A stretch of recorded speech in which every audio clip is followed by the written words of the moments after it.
یا کراچی کی کسی امام بارگاہ سے وہی مولا کے جملے کوئی مولانا پڑھے، جملے تو ہیں مولا علی کے، سوال یہ ہے کہ سننے والا اگر ہدایت پر آئے تو وہ کربلا میں بھی ہور بن جاتا ہے، اور سننے والا اگر ہدایت پر آئے تو اسی پاکستان میں یا دنیا کے کئی کونوں میں آپ دیکھتے ہیں ہزاروں لوگ شیعہ بن رہے ہیں، بس فرق اتنا ہے کہ ایک سن کر اس بات پہ غور کرتا ہے، اور کچھ لوگ ایسے ہیں اولئک وقر فی آذانہم، گویا اس کے کانوں میں قرآن کہتا ہے پتھر ڈال دیا گیا ہے۔ عربی میں کہتے ہیں وقر فی آذانہم، اردو میں اگر ہم اس کا اصطلاحی ترجمہ کریں ایسے ہے کہ بھائی فلاں آدمی کے کان بھاری ہیں، یعنی آپ بلا رہے ہیں مولانا صاحب، لیکن میں ایسے جیسے میرے کان بھاری ہیں، میں آپ کی آواز کو سن نہیں رہا۔ اللہ کہتے ہیں بعض لوگ ایسے ہیں جیسے ان کے کان بھاری ہیں، میں صدا دیتا ہوں، میں بلاتا ہوں، لیکن سنتے ایسے ہیں جیسے انہوں نے میری آواز کو سنائی نہیں ہے۔ تو یہ مجالس نہیں ہے، یہ صدائے حسین ابن علی ہے، یہ مجالس نہیں ہے، یہ دعوت حق ہے۔ اب وہ کون سی نعمت ہے کہ شیعوں کے پاس ہے، دوسرے مسلمانوں کے پاس ہے؟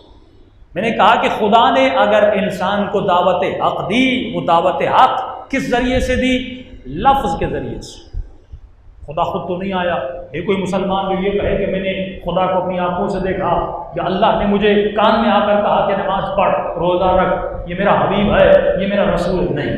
کس کے ذریعے سے مانا؟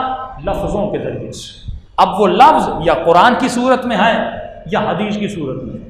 اب جیسے رسول خدا دنیا سے چلے گئے، گویا مسلمانوں کے لیے ہدایت کا دروازہ بند ہو گیا، یعنی 60 سال 62 سال جتنی زندگی رسول نے گزاری، جتنے لفظ اپنے منہ سے ادا کیے وہ حدیث بنے، کچھ لفظ اپنے منہ سے ادا کیے وہ قرآن کی آیتیں بنے۔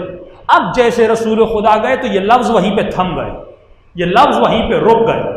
اب ان لفظوں کا سلسلہ جاری نہ رہا، لیکن مکتب اہل بیت میں ان لفظوں کا سلسلہ جاری رہا۔ کس کی زبان سے؟ امامت کی زبان سے، جس کو ہم روایت کہتے ہیں، یعنی جس طرح قول رسول خدا ہمارے لیے قابل اطاعت ہے، اور جس طرح زبان رسول خدا زبان پروردگار عالم ہے، اسی طرح ہمارے نزدیک زبان علی بن ابی طالب اور قول علی بن ابی طالب قابل اطاعت ہے، اور وہ ایسا کچھ بھی نہیں کہتے جو مرضی الہی کے خلاف ہو۔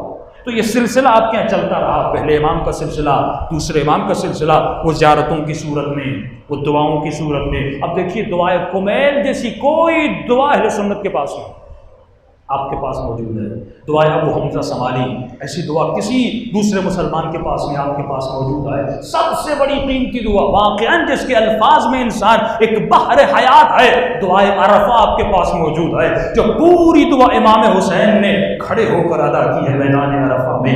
ایسے جملے مخی، اے خدا حسین تیری اطاعت کر رہا ہے آنکھوں کے ذریعے سے، وہ عروقی اپنے رگوں کے ذریعے سے حسین تجھے پکار رہا ہے، اتنی معرفت کے جملے آپ کے پاس موجود ہیں۔ اس سے بڑے جملے نہج البلاغہ جیسے خطبے آپ کے پاس موجود ہیں، پوری بہار انوار معصومین کے فرامین سے بھری ہوئی ہے، یعنی آپ کے پاس سلسلہ موجود ہے۔ ایک شخص کہتے ہیں امریکہ میں ایک انگریز تھا، وہ لوگوں کو میڈیٹیشن کرواتا تھا، بہترین میڈیٹیشن کا طریقہ، یعنی آج انسان انگریز جب مشکلات میں پڑتا ہے وہ اپنا ڈپریشن دور کرنے کے لیے کہاں جاتا ہے؟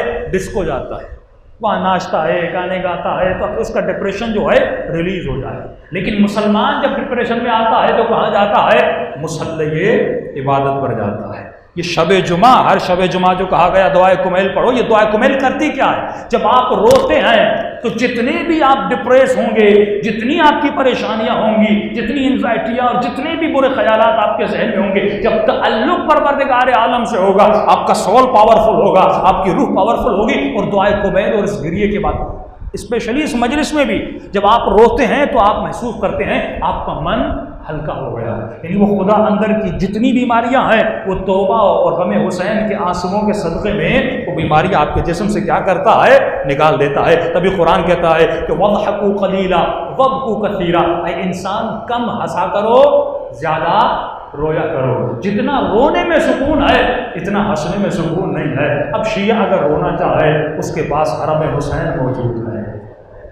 دیکھیے دنیا میں ہنسانا بڑا آسان ہے، رولانا بڑا مشکل ہوتا ہے۔ آپ کسی بھی انگریز کو یا کسی اور مسلمان کو لے آئیں، رلانے کے لیے بہت مشکل ہے وہ روئے. یعنی کبھی بھی آپ ایسا اسٹیج شو نہیں دیکھیں گے دنیا میں، کوئی ایسا ڈرامہ نہیں دیکھیں گے دنیا میں جس میں خاص ایک شو بنایا گیا ہو جس میں لوگوں کو 1 گھنٹہ رلایا جائے. آپ کو ایسے شو ملیں گے جہاں پہ 1 گھنٹہ ہنسایا جاتا ہے. رلانا کیونکہ بہت مشکل کام ہے، لیکن ایک کنجی آپ کو پروردگار عالم نے دیا ہے جس کنجی کا نام ہے کربلا. ایک حسین کا نام آتا ہے، انسان رو پڑتا ہے.